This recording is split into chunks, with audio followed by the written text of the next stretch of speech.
Greetings.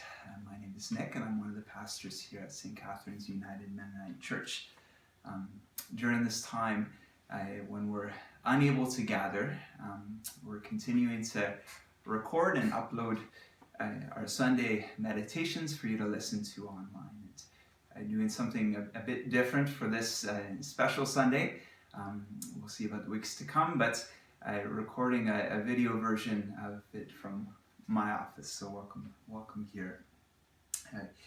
We've been grateful for these means to share words and share encouragement during this time, but I also recognize that it's really no replacement for the gathered activities that we'll truly miss at this time of year. So I do hope you all are well, you and your families, friends, wherever you are, and you're finding ways to remember and to celebrate still in the midst of all this, in the midst of isolation.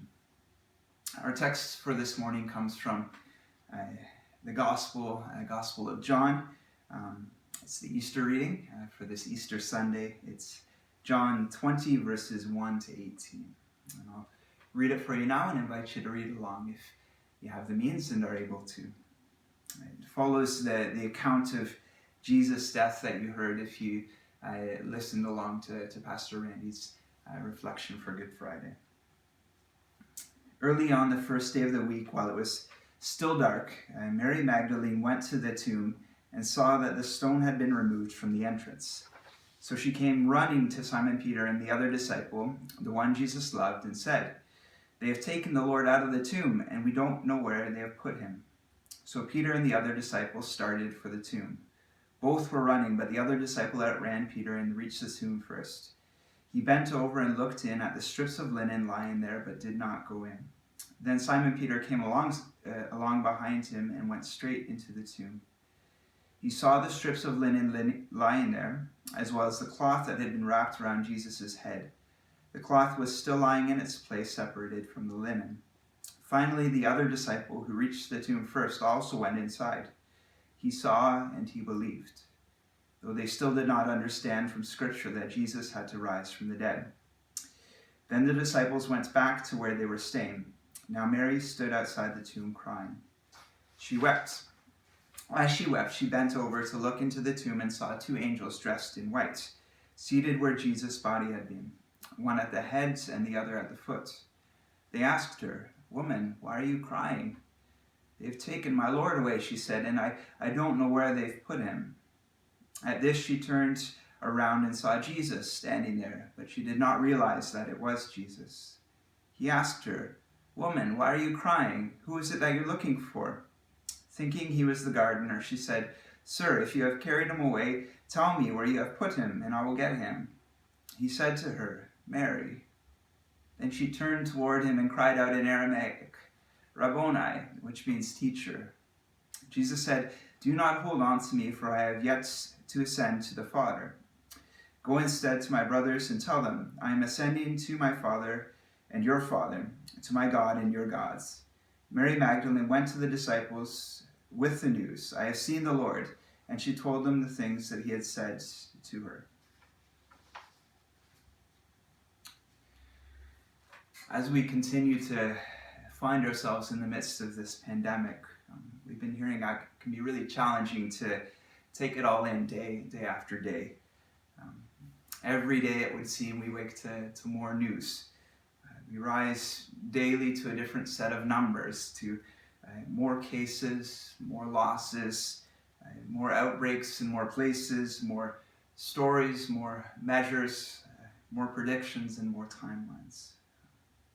Many of us might find ourselves both unable to look at it for too long and unable to go too long without looking at it. It can feel like just this flood of reports and information. And it can often feel discouraging, depressing, overwhelming. We recognize that. And these past weeks and days, news and media outlets have recognized that as well. And so we occasionally see them share these good news stories. You've probably seen and heard some of these over the past few weeks.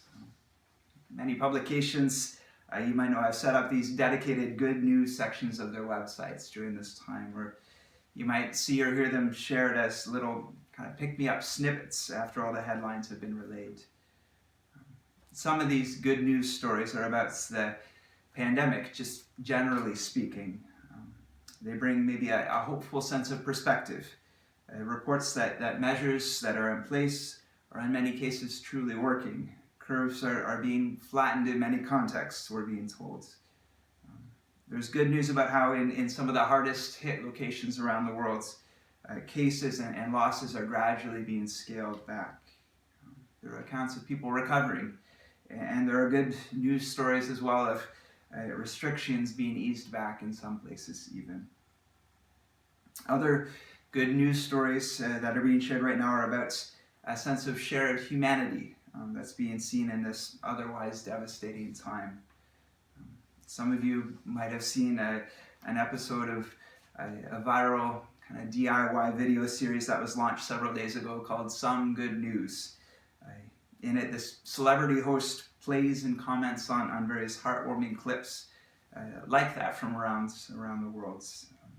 Stories, for example, about essential care providers and especially doctors and nurses and other hospital staff who continue to work diligently to provide care through this.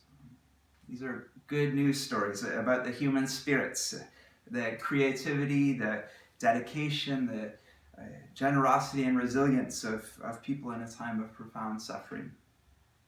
And then there are other news stories that are being touted as good news stories right now as well, whether they're lighthearted or offbeat or just anything that is generally non-pandemic related that's happening right now, really. Stories that remind us that there's still good things, other things happening in the world around the globe, despite this all. There's the sense that we could all really use a good news story right now because we're just overwhelmed these days, day after day, with bad news. We could all use a good news story right now.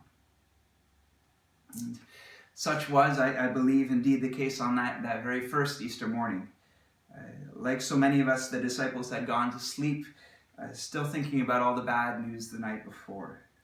Some of them might have even struggled, like some of us, to sleep in those fitful hours, unable to turn their minds off at all, because they were still aching from the loss of their friend and their teacher Jesus. Their spirits were still crushed.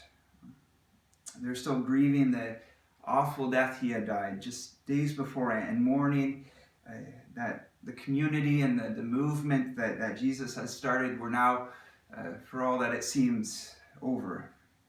The disciples went to bed with bad news, and they woke to it in the morning as well. I heard a few people make this observation as they reflected on these texts this past week, that in the same way that for so many of us it's become a kind of daily ritual to wake up each morning and check the reports and take it all in. The people in this story are described as waking at the start of that day and going to check on it all. John tells us here in this text that it was early on the first day of the week, that it was still dark, he says, before daybreak. It's first thing in the morning, and we're told that Mary is the first up. And that again, like so many of us, in the wake of it all, she goes and she checks. Like us, she maybe just can't help herself.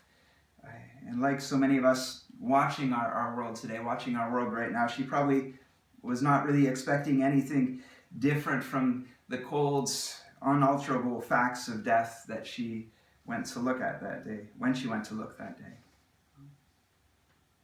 From what John describes, it's not entirely clear why she went to do this, why she would do this, why she would come to the tomb that day to check on things.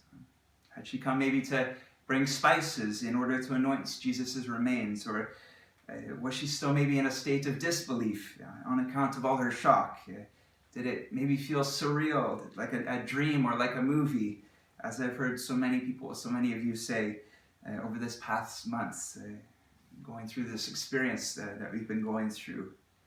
Or had she simply come to grieve and be near to the one whom she loves so dearly, to be near to where he lay?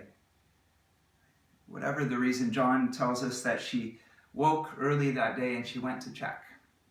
And that when she gets there, she discovers that the tomb, the stone that had been placed to seal the entrance of the tomb, had been rolled away. And so, surprised, she takes in this new information. And like it has been for us for a number of weeks now, the news now seemed to get only worse for her as the days went along. Because not only was Jesus dead, but it appeared that his body had been stolen as well. Someone, it seemed, had broken in and taken him. And so she runs and she goes to tell the others. She finds Peter and this other unnamed disciple, and kind of gasping for air, and with her heart pounding all the while, she blurts out what had happened, what she had seen. Even more bad news, she tells them. They've taken the Lord out of the tomb, and we don't know where they've put him. Like us today, we can't help but talk about it. We can't help but tell others about the news that we've learned about. We share the reports. We tell the others to go and look and see for themselves as well. And so Peter and the other disciple we read, they do just that. They dash back madly to Jesus' grave to go look and see for themselves. John tells us that this unnamed disciple, the one whom Jesus loves, is the first to get there. And he crouches down and peers through the entrance. And when his eyes adjust to that dim light, he sees the fabric that Jesus' body had been covered in, the strips of linen and the cloth that had been wrapped around his head. But he sees no Jesus. Peter, we're told, then goes in and sees this all as well. And the other disciple, after a few hesitant moments, finally steps forward and joins him inside. Then John tells us that still perplexed and not truly understanding what's happening here, the two of them return to the place that they've been staying. Mary, though, we're told, remains by the graveside. She continued to weep, John tells us, and she looks back again into the tomb. She's maybe caught, like us, in that awful tension, that awful cycle, both unable to look at that painful reality for too long, but also unable to look away for too long as well. And so her eyes, full of tears, drift back to where Jesus was, but now no longer was. And this time when she looks, she sees something even more unexpected. She saw something completely outside the realm of all the cold, horrible facts that she had seen previously and was expecting to see again.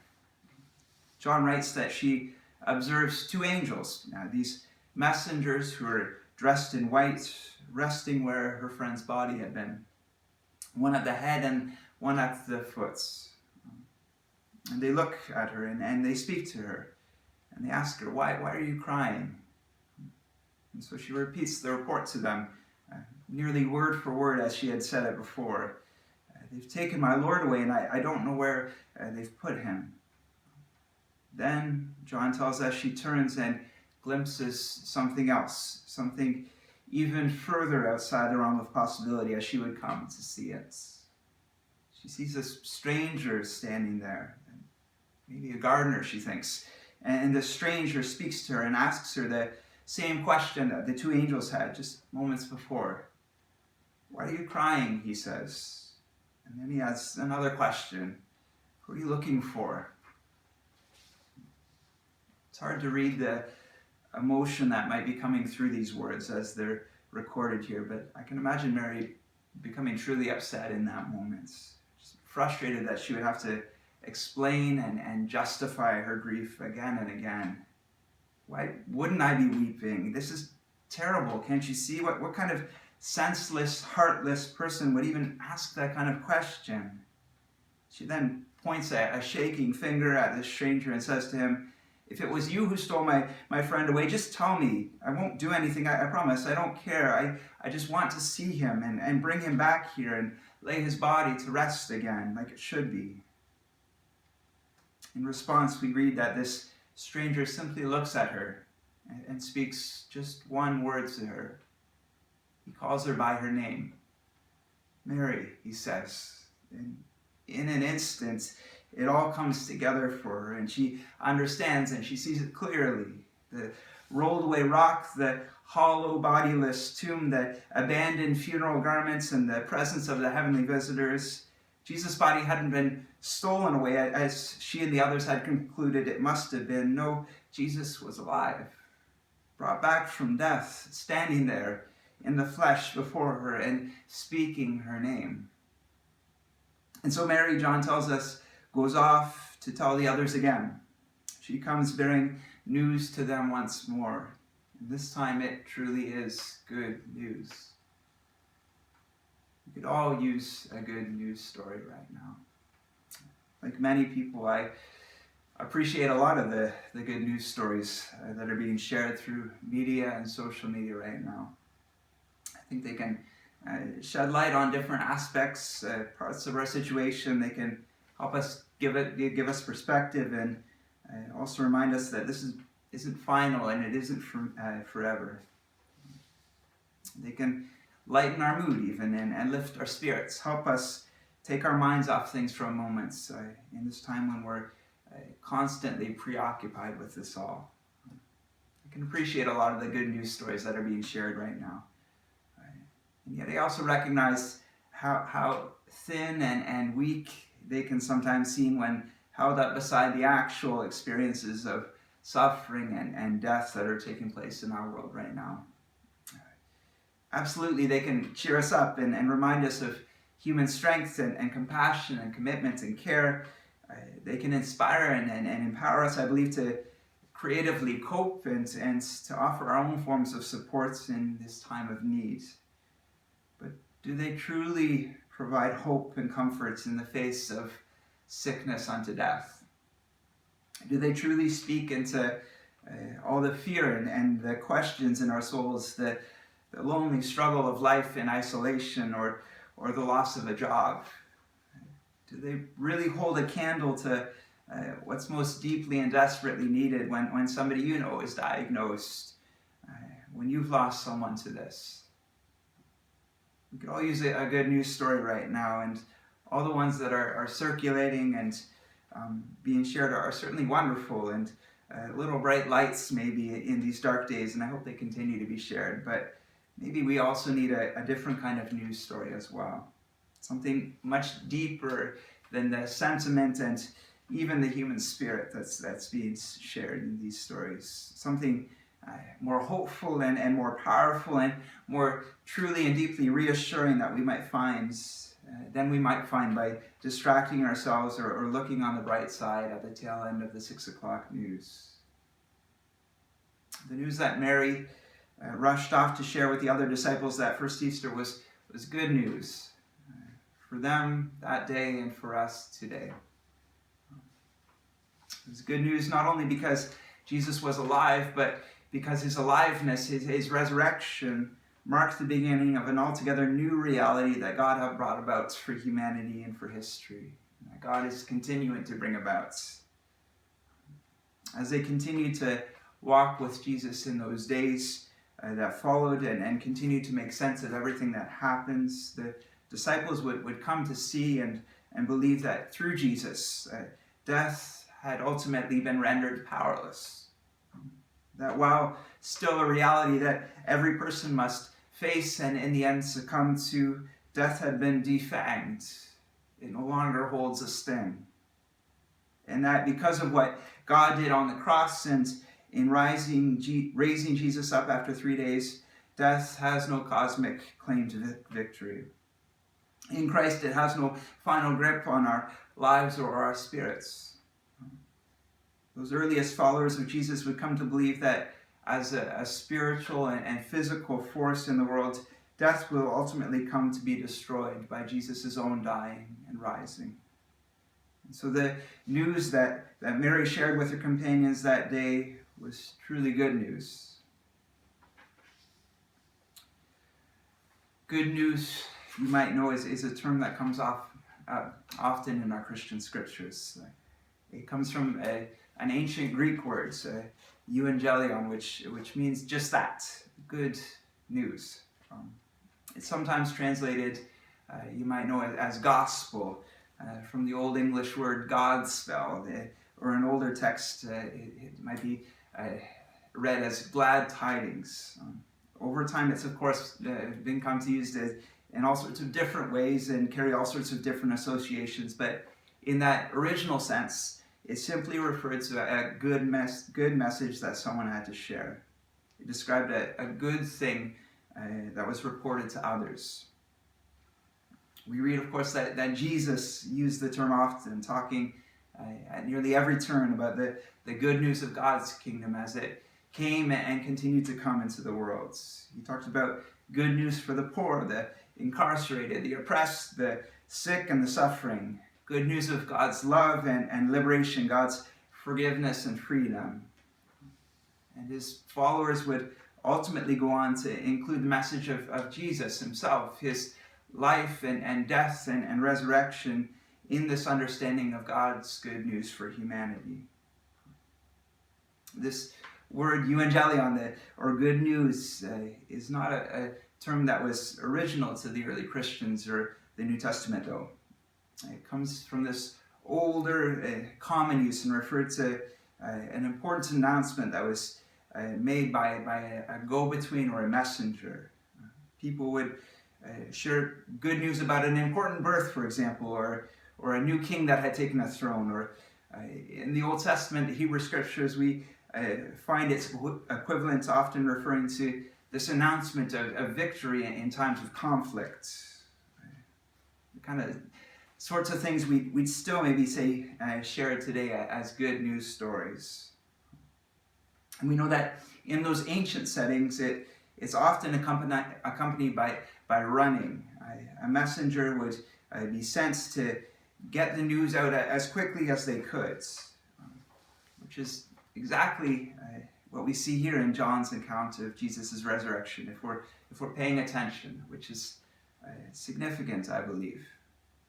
If you're listening carefully or reading along, you'll have noted that there's a lot of running happening in this Easter story. People are seen racing back and forth between the various places described, all in this rush to share what they'd seen and to see it for themselves. They scramble to and from the tomb until that most wonderful news of all is realized and is reported, which all speaks, I believe, to that incredible sense of excitement and urgency and necessity about what they had come to discover. The writer wants us to know that it's so important that it simply cannot wait, that people are running to tell about it. Mary, we're told, flew off from her encounter with the risen Christ to share the news with others. The good news story. There are still good news stories in our world today. Things are being done. Situations are slowly shifting. People are showing up for one another with kindness and care in moving and meaningful ways. But we also recognize that, like the disciples at the start of this story, will likely continue to wake to bad news for days and days to come yet. Even as measures are being kept in place and continue to limit spread, many around the world are sick, and many more will become sick in the days to come. Many losses will be mourned in these days to come.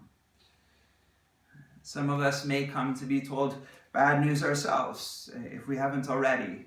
News of how this has all come to impact us personally or impact our family or friends. And so we'll receive it and hold it and take it in, and we'll mourn it and we'll lament it and acknowledge that things are broken in the world, that this is not how it ought to be in God's creation. And we'll surround one another in love and care as best we can in a time of distancing. And all the while we'll continue to listen and look for the good news in the midst of it as well. Wonderful and beautiful and inspiring good news stories like the ones that are being shared all over the place right now. But also, I hope and I pray this good news of Good Friday and Easter. It might very well feel like we're not there yet. like we're stuck in the world today in Good Friday or Holy Saturday, and that it just doesn't feel right to move on and celebrate Easter quite yet. All the same, we look for it and we anticipate the good news of the resurrection, the good news that God's love shown in Jesus is stronger than death, that Christ in the end has overcome it and will overcome it, that grace that's been extended to us is greater even than the grave, that resurrection, as pastor and writer Frederick Buechner once wrote, means that the last thing is not the worst thing. Like the disciples that day, it might not always be clear. Like them, we might spend much time confused. What's tragedy and what's victory might be truly hard to distinguish in these days, like it was for them. And when we do come to see it, when we come to see the hope of the risen Christ, it might be like Mary, that we see it through tears as she did. And yet all the same, we look for it. So I'd invite you to consider as a spiritual practice these days to limit or find ways to pace yourselves when it comes to your intake of news. Be aware, be informed, be taking it all in, but let those not be the only reports that inform you and inform you as a people in this time. Be looking for Jesus in this time as well, because we could all use a good news story right now. Amen.